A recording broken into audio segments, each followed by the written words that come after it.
everybody, welcome back to Cindy's Crochet Corner. Today I'm going to teach you how to crochet in the back loops only. And you may ask, why do I need to learn how to crochet in the back loops only? And it's because you will find this in many projects, and it is abbreviated BLO on most patterns. And it is a little different than the regular single crochet, and this is single crochet into the back loops only. I want you to keep in mind that you can also double crochet, triple crochet, half double crochet in just the back loop only, and the pattern will let you know what you need to do.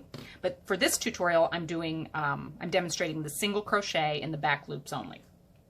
So the reason you find back loop only stitches is because it is a decorative stitch. And I'm going to show you here on a few pieces that I work on. This is a shawl I'm working on now. And as you can see, it's very detailed, but the back loop only creates a ridged effect or a raised effect on a project, creating a more decorative effect, which is really beautiful.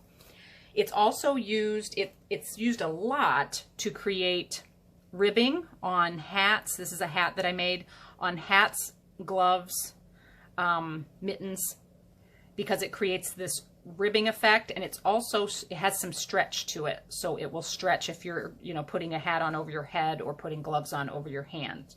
It's also used in amigurumi, so you'll find it there. And where it's used a lot in amigurumi is when you're adding something to your actual project. So this is a doll I made, and I actually crocheted using, you can see, this is the legs and the body, and then I started with the purple to complete the body. So that's all part of the doll itself. But I wanted to add a little skirt, and I didn't want to have it removable. I wanted to keep it so it doesn't come off and I don't have to add buttons or snaps or ties or anything like that. So when I transferred from the white to the purple on the doll, you crochet in the back loops only so that you can add this skirt to the front loops that you didn't use. You can also do that with amigurumi. You can also use it to make the cuffs around a doll dress to make it stand out more, and to make other decorative items on dolls or stuffed animals. So you will find crochet, single crochet in the back loops only in many different projects, from all the way from, like I said, from shawls to, amigurumi. So let's get started. To start, I chained 12, and I did 12 single crochets back along the chain.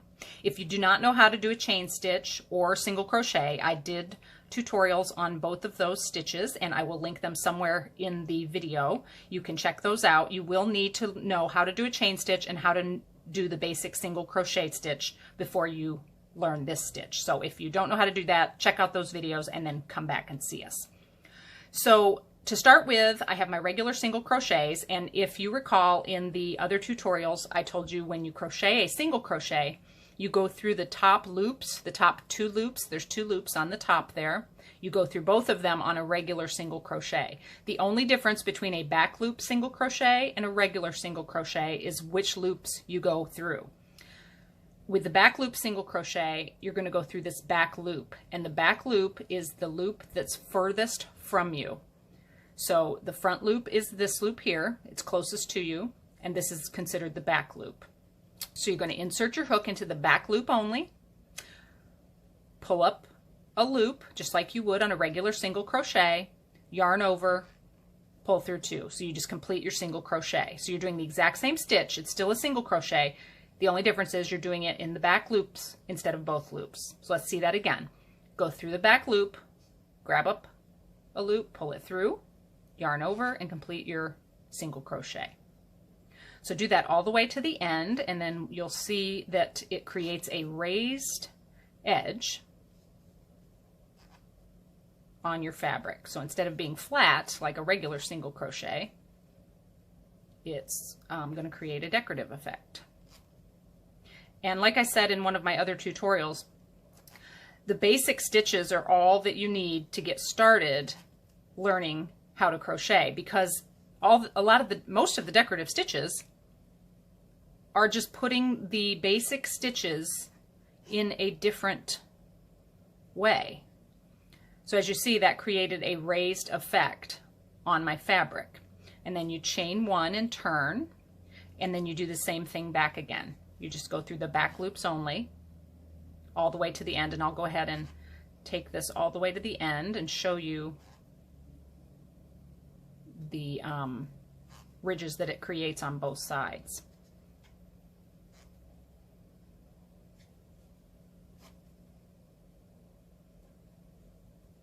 It is a little harder to do because you have to, it takes a little more time. It's not really harder to do than a regular single crochet, but it does take a little more time to get your hook between those stitches. And if you crochet a little more loosely, it will help in that. If you crochet really tightly, it's a little harder to get into those stitches. But as you see, now I've got ridges on both sides. And that's the beginning of a ribbing or edging or a cuff on a glove or a hat. So that is it. That is the simple single crochet in the back loops only. I hope you liked this project, and if you did, hit the like button and subscribe to my channel. I will post all of my social media sites in the link below in the description, and we will see you next time. Have a great day. Thanks for watching.